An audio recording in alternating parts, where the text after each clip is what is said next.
So, Devils, J-Dog back to answer more goddamn questions.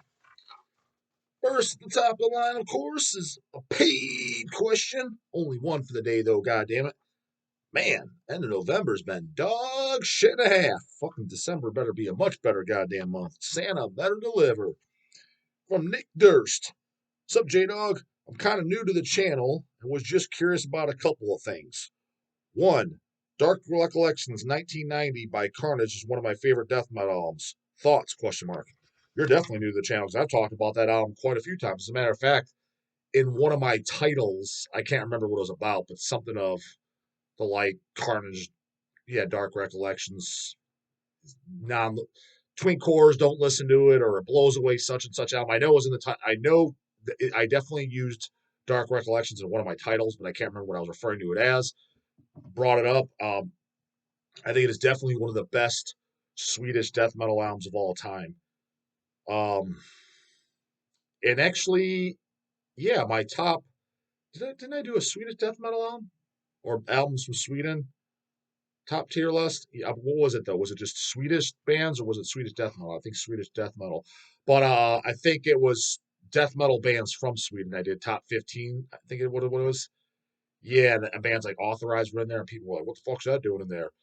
Um, so I would say, because I made the disclaimer on that, like bands like Deranged and shit that I like that don't really have the Swedish sound. I just did the whole list on death metal bands. But if we're going by like the Swedish sound with that buzzsaw guitar sound, excluding all the other stuff, I would say my favorite death metal albums from Sweden would be Dismember Like an Ever Flowing Stream first.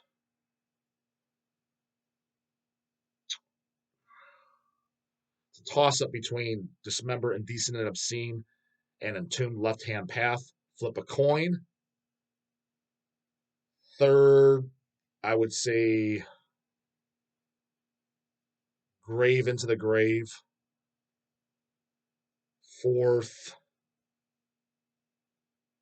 honestly, it'd be, yeah, probably either Carnage Dark Recollections or Unleashed Where No Life Dwells. But I'm gonna think when I'm thinking what reason I was thinking about, I was like, does Unleashed really count? Like, it was funny because when people said, "Oh, Swedish stuff sounds the same," I was like, there's a lot of bands that came there with a Swedish guitar sounds. Like, how many bands that all sound the same? Not really. And you listen to Unleashed, they drastically sound different, especially the goddamn vocals. So it's funny when you added it up. It's like how many bands were doing albums and shit like that sounded like all the same by between 1990, let's say when Left Hand Path came out, to like 1993. People make it sound like there's 100 albums that sound the same. When you do the math, it's like, what do you got, like 10? If that, if that. Um, so yeah, Carnage would be as high up as that. And I did a recent tier list too. A guy sent me his best, what he thought all death metal albums that come out in 1990. And who did I kick somebody off the list because I put Carnage Dark Recollections on there. What year did he do 1990? Maybe he had like a bolt thrower in there or something like that, or was that whatever one for 19? There's a recent, like a few weeks ago. So yeah, I've talked about Carnage several times, and if I do that, because I thought about maybe doing my tier list as far as for years 89, 90, 91, 92 best death albums of each year. We'll see, because it's like, what year should you start? Because we're talking death metals, it's funny as hell. Because even in my recent Dawn of the Dead interview, which you guys saw by the time you watch this, is probably about 10 days, a week ago that you saw it. He's even saying, yeah, in '87 when you're flipping through death metal records, he's like, I bought Scream Bloody Gore. He's like, because it's like what, one of three albums in the bin. You just look at death metal, there's like three records, and then he's like, you wait at least another year for another one to come out. You do the math of actual death metal albums. Yeah, in the '80s, there was not many albums. Yes, there was a lot of bands starting up around that time, them getting their demos out, etc. But as far as what you can say, this is without a shadow of a doubt, this is death metal. There wasn't many at all. So it's like, let's do ranking of death metal 1985. Oh, okay. Possessed Seven Churches. What other death metal albums came out in 1985? I can't even think of one. Next one I would think is 86, and I would think Morbid Angel Abominations, or if you're going to say Repulsion Horrified, which I consider that a grindcore record by the time people called it a death metal album, you'd be like, that was next. And then, all right, what else was even in 86 death metal wise? I'd have to dig albums. All right, we're already going into '87. You see what I'm saying? '87, you got Scream Bloody Gore, you got Season of the Dead. There wasn't many. So it's like, what year should I start with? It'd be like even '89. That's why I was thinking I'd probably start with '89. But the funny thing is with that, it's almost like it's kind of like, do I even want to start with '89? Because it's almost like you're just picking by default almost every death metal album that came out that time. Because again, there wasn't a ton. There was more. Ultras of Madness is going to be in there. Goddamn. I was just thinking of it. People are going to say Symphonies of Sickness, but again, I consider that a gore grind album, not even a death metal album, so put it in there. But it wasn't really established a genre called gore grind. All right, then Symphonies of Sickness is going to be there. It's going to be like pretty much the albums that Slowly Rot's going to be in there. It's like, all right, so you're basically just listening off every death metal album that came out in 1989. It's kind of like lame. It's like, oh, all right, anyone could do that. It wasn't really until 1990 where it's like, okay, we have. I know there had been at least a dozen death metal albums that came out that year, a dozen, maybe even 20. I never actually did the math, but definitely there's a good amount. And then maybe you could do a best of. You wouldn't want to do a best of top 20 again. What are we doing? Naming off every goddamn album. Maybe a top 10 of 1990 would be sufficient. Top 10, or even if you really wanted to squeeze it down, top 5. But I think you need more than a top 5. And then 91 and shit, there's more and more coming out. I thought about doing it, but again, so if I do it, I'd probably start with a 1990. What I'm getting at is Dark Recollections would be in there. Would it be in the top 5 of all death metal albums if I did 1990? Well, you already know fucking Deicide's in there. Eating Back to Life's in there. Left Hand Path's in there. They would have a hard time squeezing a fucking 1990. But it'd make it in the top 10. So yeah, that's to me that is absolutely mandatory death metal. Dark Recollections. That's another one. Again, when I go to somebody's collection, like I'm into metal, I live the metal lifestyle, brah. I don't just listen to goddamn YouTube and Weekend Warrior and just have a shirt that look cool for my buds. I'm actually into this shit. I'm an actual fanatical, not a casual listener. If I'm going through someone's collection and they're into death metal, not geezer rock and fucking just 80s heavy metal, they say they're into death metal, I automatically assume that they own that. I don't even think about it. Just, yeah, of course that's in there. Like, why wouldn't that be in there? That's just a fucking given. I don't automatically assume Internal Bleeding's in that catalog. I assume, could be 50-50. Maybe he likes it, maybe he doesn't. Dark Recollections, yeah, of course it's in there. Of course. Like, I don't go and ask somebody like Dwayniak or Chris Dora or Paul or any of those guys. Do you own Dark Recollections? Never seen their collection. I just know they do. Like, of course they do. Like, why wouldn't they fucking own that? Who doesn't? A real death metalist does. Number 2, I've heard the argument before that Hell Awaits 1985 was the first death metal. Thoughts? Thanks, Barbara. Dude, I heard some fucking just JoJo on YouTube say that like 6 months ago or so. I don't watch too many metal related videos at all on YouTube. It was something I stumbled across, maybe doing research for this channel, or it was a topic I was talking about, or I can't remember.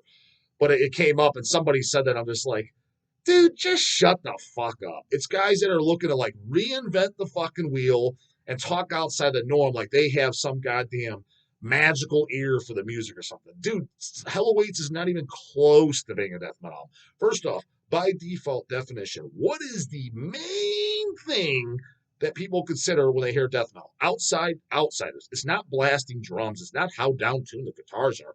That's when you're nitpicking. When you're coming into the scene and you know the music, you realize, okay, the guitars need to be a little bit more down-tuned. It's a little bit more of a darker sound. It's not that thrashy fucking beats. Sometimes it's more of a blast piece. That's the guys in the know there nitpicking. The average ear that maybe even just is as a music fan but doesn't listen, not necessarily metal music, what are they going to differentiate with death metal? The number one thing, the vocals. Slayer's vocals are a standard like thrash vocals. Nothing not taken away from it. Hell Awaits is one of the greatest metal albums of all time. You can argue that death metal lyrics would fit death metal as well because they're great fucking lyrics. That's part of the reason why Slayer kind of crapped it up in the 90s and shit. Their lyrics got wimpy and stupid. The first 3 albums, they're fucking great, especially the first 2. To be honest, even Rain and Blood's lyrics aren't as good as Hell Awaits and Show No Mercy. So the lyrics would make for death metal, but the music is just, this is fucking thrash. And you could even thrash slash speed metal. It's definitely not death metal. And again, the vocals alone, that would qualify it as not death metal. Again, 85, same year as Seven Churches. So if you're going to have a toss up, which is death metal, you'd be like this faster, more fucking thrash style album, Slayer, that would be thrash. Seven Churches, same fucking year, that's death metal. Like you wouldn't even. It's either, dude. Again, it's guys that are trying to reinvent the wheel, or, dude, some of these guys, they really like. They're more out of the loop than I thought. As I've done this channel, and I'm talking to some guys. There's guys again. I'm pretty sure Garza didn't know. He didn't say it, but he kind of had a blank on it. And he said at least that fan base don't know. They don't even know about Possessed. Like it's, dude. I say it here. I say it on this channel, just joking around. Like guys, these twink cores don't know Possessed and shit. They legitimately don't. And that's why, you know what, it's funny with all this talk, and people like to rip on when they're trying to like out Cavalt the next guy, the Cannibal Corpse and shit like that. I was like, dude, you're getting a little ridiculous, and the scene is niche enough as it is. You're shitting where you eat. You're shitting on real metal bands. The reason I shit on Twinkcore is because it is associated with metal, and that alone, he even confirmed it, and he himself, you could just tell he was unfamiliar with Possessed. Maybe heard the name, but I guarantee if I had Seven Churches on, and when he walked in, if I asked who he listened to, he wouldn't know. Having said that, that's how you can differentiate the twink core from metal. You can't differentiate Cannibal Corpse from real metal. They grew up on listening to Possessed. They covered Possessed. The twink cores don't even know what that is. How can you use the word death and associate with we're basically kind of death metal, but you don't even know the first death metal album in existence? And you can argue, well, it's kind of a thrash album. Regardless, it's proto death metal, and they had the fucking song death metal. How do you not know what that is? That's like saying I'm into rock and roll, and I don't know who Elvis Presley is. Just never fucking heard of him. You don't necessarily have to love it, but to be completely oblivious, that means, dude, you're not interested in the genre. And again, we've already established it's not like we're digging up dinosaur bones or anything like that. 1985 was not that long ago. It was 38 years ago. That's when the music was started. You're not going back that far where it's like, oh, dude, I don't. It was just so like, this guy's an idiot. Like, you just couldn't. It's just too hard to find. How could you keep up with that? All you'd have to do is early death metal albums. Google first death metal albums. What's considered the first death metal album? Put that in Google. I don't know what it is. I'm sure a few albums will come up. People are like, well, some say it's Possessed, some say it's Morbid Angel, some say it's They're probably gonna say that or Death. Possessed, Morbid Angel, or Death. That's probably what the answer is going to be. Something like that. So you know, like, all right, well, let me just check all three of them out, just to get in the loop. But the twink cores don't do because they're not. That's not part of this genre. That's why I don't rip on too hard of some of the actual true metal bands that maybe they didn't do anything for me. I was like, but they're at least part of this same scene. And some of you guys are getting it twisted as fuck because bands got popular. You're discrediting them. It's like, especially a band like Cannibal. It's like, okay, but you claim to be a fan of death metal, but you're ripping on them like they're the most deplorable dog shit fucking band, which makes no sense. First off, they helped spawn the whole fucking genre. And second off, they came from it, dude. Listening to Death and Possessed and the first, and they credit it all the time. Corpse Grinder did in my own goddamn interview. Go watch my Corpse Grinder interview. It says it in there fucking up, down, left, and right. So, but that's the difference. Suicide Silence doesn't know who Repulsion is. He doesn't know who Possessed is. Death, Scream, Bloody Gore, he's never fucking heard it. That is the fucking difference. And what I get the vibe is when guys saying shit like Slayer is because the twink cores like Slayer, or at least they're aware of it. And again, when I say Slayer, do they like Show No Mercy? Probably not. That's too metal for their goddamn badge. But they are aware of fucking Slayer. So they'll go back as far. Yeah, that's where death metal started because that's the most underground thing they know. So it's either that or guys trying to reinvent the wheel. Either way, you're just wrong, dude. You look fucking stupid. It's just nerd shit of people just trying to outdo each other.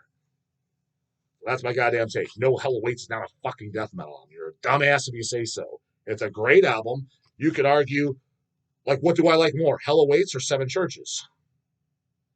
If I had to go to Abandoned Island and only take one, I'd probably take Hell Awaits, to be honest with you. I think I like it more as an album.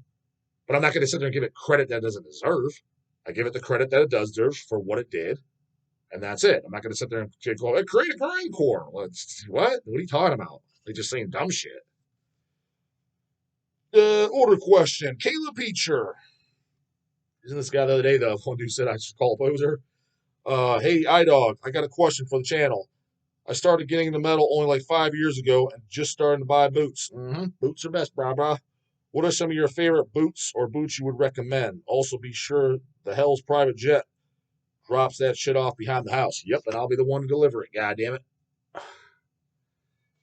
Best boots. Well, to be honest, they're looking behind me. That putrefaction, painful death picture. That's a definite recommend. That is a definite. Any death metaler should want that. If you don't, I question if you're into death metal. You might be into other metal. You might be into the Running Wild, the Judas Priest, shit like that. But you're not really into death metal collecting records, in my opinion. If you don't need that, that's just my honest fucking opinion. That's an automatic. When I see shit like that, any death head needs this. Automatic. Just automatic. Bing, bing, bing, bing. Alarms going off when they see it. Need it. But favorite of all times, that'd be up there. The Grave double LP of their all 4 demos. That's a boot that came out like 15, 20 years ago. Merciful Fate, Nuns Do Have Fun, triple LP box set, limited 66 copies. That would be in there.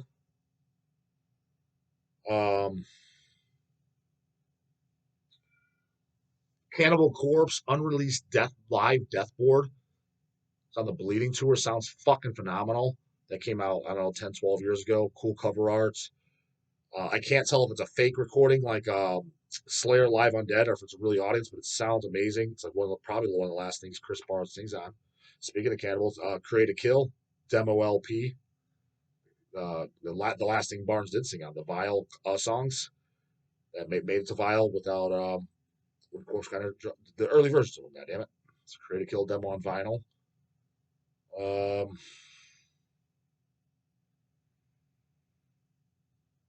I always like just the very early Carcass boots, especially Symphonies of Sickness era and Recaputrefaction era. Recaputrefaction era is my favorite when they only did those songs, just because it's harder to find too. As long as it's a good enough recording.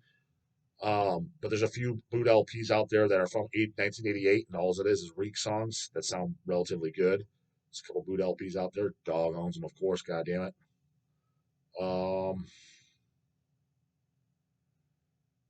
Generally like the Running Wild boots. I have a few of those, some live boots, some with the demos. Any Running Wild bootleg that comes out from second album down, I pick up. I don't know if I'm missing any of them. Got a couple Brazilian ones that look like shit but cool material. A couple overseas ones, a picture disc. Any of those, that's fucking gold. One of my favorite boots I own too is a Black Sabbath triple LP box set. I think it's on the I'm trying to think what tour it's from. I'm pretty sure it's Sabotage. I think it's 1978. 77-ish, 78. But I think it was for the Sabotage tour. I have to go back and listen to the nicest fucking looking boots. Good luck finding that too. That came out probably 20 years ago. I actually got it when it was already sold out. It was from somebody's collection, and I think it was already out. It was already out for like 5 years. Somebody had an extra one, and I bought one. I bought that probably close to 15 years ago, and I think they said, yeah, it came out about 5 years ago. So I would say those are those off the top of my head would definitely be up there. My opinion, must haves. Goddamn it. Goddamn order question again. Tony Gomez, what's up, J Dog? Got a question for the YouTube channel. Do you think Dying Fetus is alienating their metal fan base by going on tour with all those deathcore bands / hardcore bands? I've seen a video on Twitter of posers trying to hardcore dance at Wacken Open Air Fest or during their set. Pitiful. I don't know if they're trying to alienate themselves, but they might be doing it whether they realize it or not, or whether they care or not. I can be completely honest with you, dude. Like, they may not even deny this. I mean, let's call it like it is, dude. They're just strictly doing it for a paycheck now. And again, I'm not saying that to insult them. If I was in my 50s too and shit, it's like, because realistically, what Fetus is doing, their last album was good. I picked it up. I own every single Dying Fetus album, every single one of them. I like them. After Stop at Nothing Down is what I know best. After that, it kind of blurs together, and I know songs here and there, but for the most part, they're all one long album. Realistically, do they need to do another album? No, they've already done what they need to do, and I guarantee I'd be willing to bet money John Yeller is not like, I'm super excited about writing new songs. He has to, that's his job. And again, I can't blame him or even take anything away from that. It's like, I would probably be doing the same thing. Because if I was in the band, I'd be like, same goes for Cannibal, same goes for Immolation. It'd be like, I'd be thinking, money aside, why do a new album?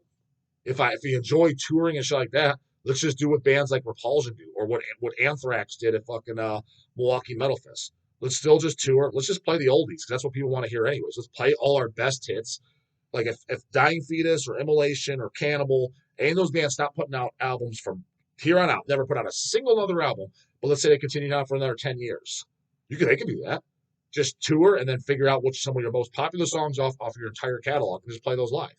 Do you really need another album? Let's call it like it is. It's the same goddamn shit over and over and over. All three of those bands are one-trick ponies.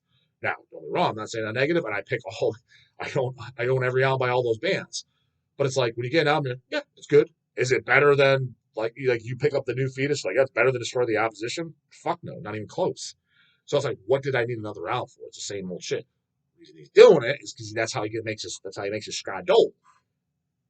That's all it's about. So since it's only about the money at this point, and again, I'm not saying that's insulting. I get it. And for him being doing it for 30 years, I understand it. I'd be like, look, I did my passion. At this point, it's what I got to do to survive. What I got to do to put food on the table. I get that. So I'm not even saying that as a knock. Totally get it. He's gonna be thinking, what brings in the fucking bread? He's like, me touring, me bringing Boulder on their fucking road with melting around on the side. That's not gonna put asses in seats, butts in buckets. Because I need to bring in something that's gonna, move the thing along, bring my popularity, make me more money.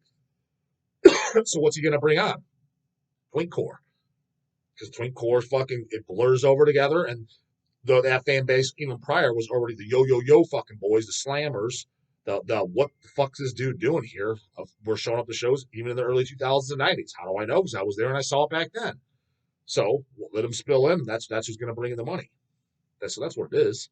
So do I like it? No. Is it annoying as fuck? Yeah. Do I understand why he's doing it?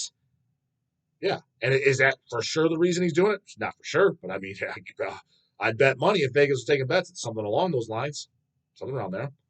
So yeah, but I don't think it's totally like I want to be alienated or pushed to the side of this goddamn real metal. So I want nothing to do with that. I don't think it's that. Why the fuck would you be thinking that? I don't get that vibe whatsoever. Could ask him in the interview, but ducking the dog. Comes question turns, you know the way to do. But the guy might get answered by the morning. Later, goddamn it.